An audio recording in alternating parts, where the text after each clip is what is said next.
Welcome to Defense Briefing. The content of the briefing includes GOP frustration with Tuberville's military freeze erupts in Senate. British business can look forward to friends in high places. War may give Egypt yet another reason to hold rates. Macron flexes protectionist muscle to shield vulnerable firms. Ambassador Suzuki carries the weight of his father's past as a kamikaze pilot. He says it tells us about Japan and Australia today. GOP frustration with Tuberville's military freeze erupts in Senate. Washington Post. The war in Gaza and a serious medical emergency suffered by the Marine Corps' top officer forced into the open months of simmering Republican frustrations about Senator Tommy Tuberville's expansive hold on President Biden's military nominees, driving several of his colleagues to publicly denounce the gambit and urge Senate leaders to take immediate action to end the impasse. British business can look forward to friends in high places. Bloomberg. The Labour Party under Keir Starmer is currently winning the battle for the support of UK businesses due to its promise of macroeconomic stability and its reputation for competence. However, the recent conflict in Gaza has put Starmer's leadership to the test and could damage Labour's image as a sensible, centrist party. This presents an opportunity for the Conservative Party to recapture the business vote, although it is also being pulled in populist directions. The outcome of the next election is uncertain, and businesses cannot rely on the current situation where both major parties are competing for their favor. War may give Egypt yet another reason to hold rates. Bloomberg. Egypt is expected to hold interest rates this week due to the ongoing conflict in the Middle East and the country's economic struggles. Egypt was already expected to wait until after its presidential elections in December before enacting further monetary tightening. The unpredictable consequences of the Israel-Hamas war may also influence the decision. Despite annual inflation running at a record 38%, 9 out of 13 economists surveyed by Bloomberg predict the central bank's Monetary Policy Committee will leave the benchmark deposit rate at 19.25%. Macron flexes protectionist muscle to shield vulnerable firms. Bloomberg. France is set to tighten rules on takeovers by non-European Union investors. The Finance Ministry told Bloomberg that the threshold for triggering a review will be lowered and the number of protected areas extended to include critical raw materials, as well as French units of foreign companies. The French government is also discussing a more aggressive approach, which could see state-backed funds acquire tech abroad, and even in the US. Ambassador Suzuki carries the weight of his father's past as a kamikaze pilot. He says it tells us about Japan and Australia today. ABC. The Japanese ambassador to Australia, Kazuhiro Suzuki, has revealed the story of his father, Harunobu Suzuki, a former kamikaze pilot during World War II. Harunobu was injured in a plane crash and was unable to carry out his intended mission. He survived the war and became a lawyer, dedicating his career to pro bono work as a form of atonement for his intended actions. Ambassador Suzuki said his father was proud to see him work with the US, and would be proud of his ambassadorship to Australia. Ambassador Suzuki hopes that by sharing his family's story, he can emphasize the importance of reconciliation between nations, and demonstrate how far Japan and Australia have come since World War II. The two countries now have a strong economic relationship and are rapidly building strategic and military ties, with concerns regarding China's increasing belligerence. The ambassador said that reconciliation is the foundation of friendship, and that war leaves scars that take time to heal.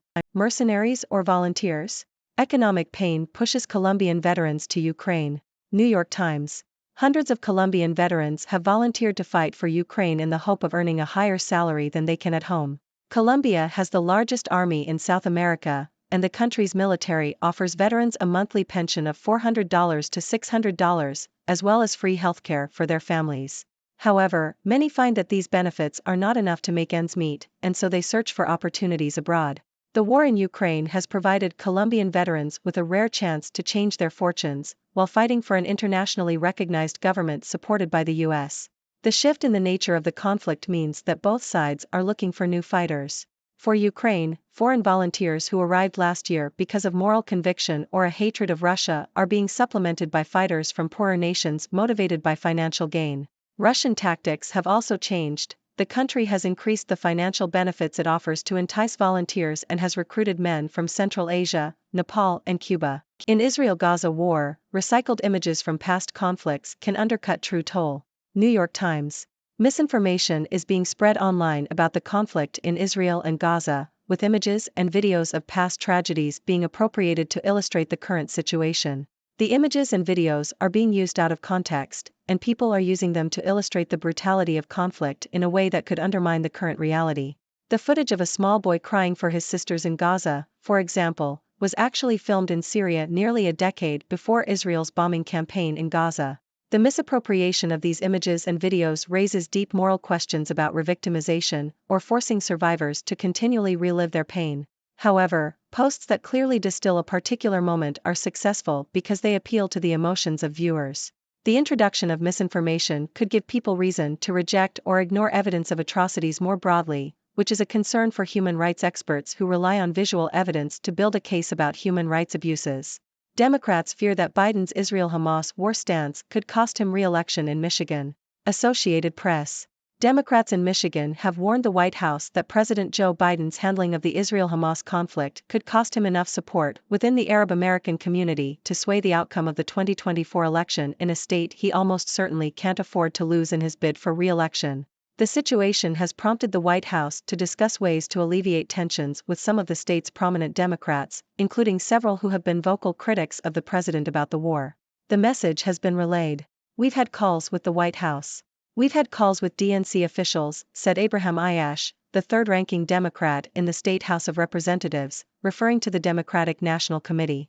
"We've been clear in saying the humanity should matter, but if that is not a calculation that you're going to make in this moment, recognize that there will be electoral reverberations to this." The Take, what do Russia and China think of the war on Gaza? Al Jazeera. The article discusses the position of Russia and China in the war between Israel and Hamas. Both countries have complex relationships with Israel and Palestine and their own foreign policy considerations. The article explores how the conflict impacts Russia and China and what they stand to gain from it. The episode was produced by Khaled Soltan and Zainab Badr, with Kevin Hurton as the host. Miranda Lynn fact-checked the episode, and Alex Roldan is the sound designer. The executive producer is Alexandra Locke and the head of audio is Nay Alvarez. U.S. destroyer, Canadian frigate transit Taiwan Strait. U.S. military. Yahoo!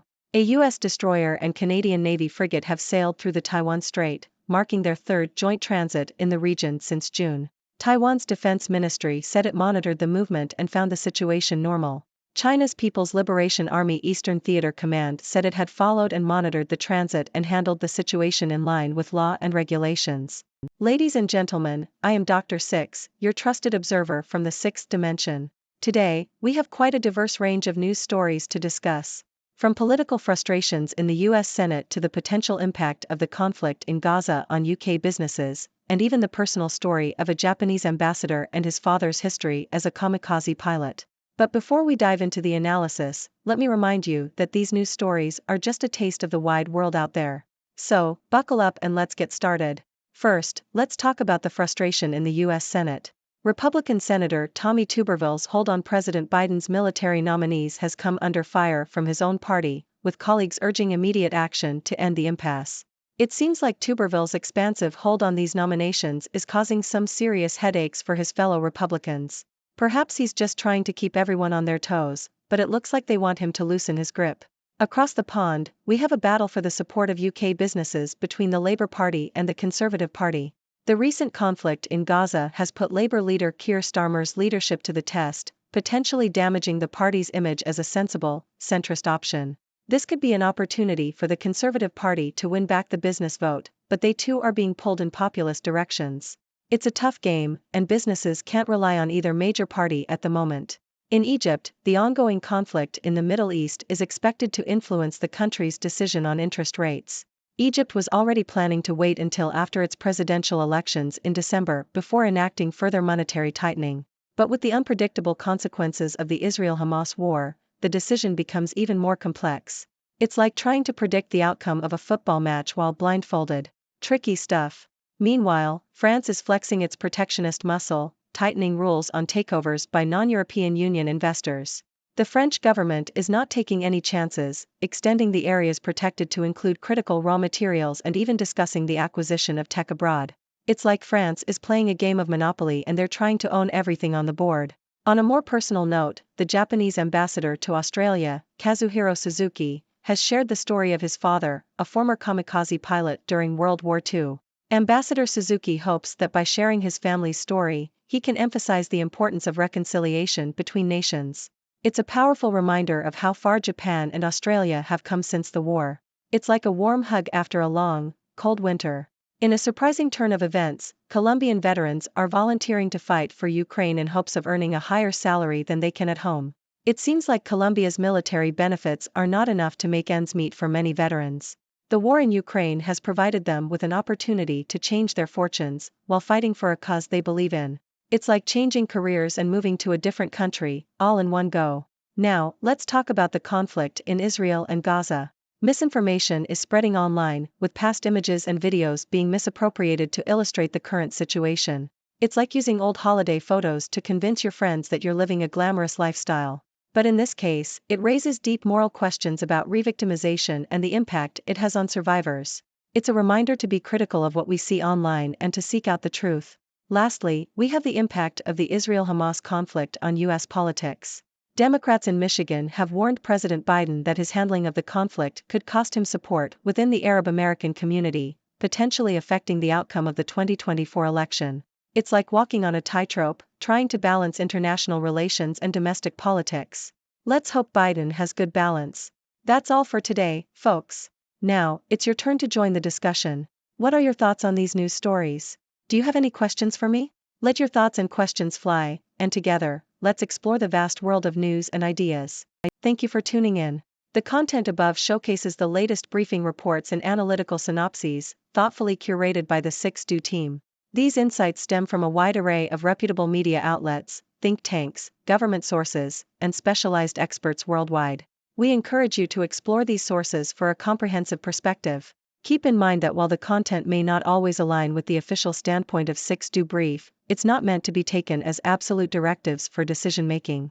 Comprising seasoned media professionals, learned scholars, and accomplished scientists, the 6Do team embodies a trailblazing, fully independent media entity. To customize 6Do Brief to meet your professional needs, you have the option to subscribe to a diverse array of briefings on our website, 6dobrief.com. Regardless of your location, you can conveniently receive 6Do Brief via email.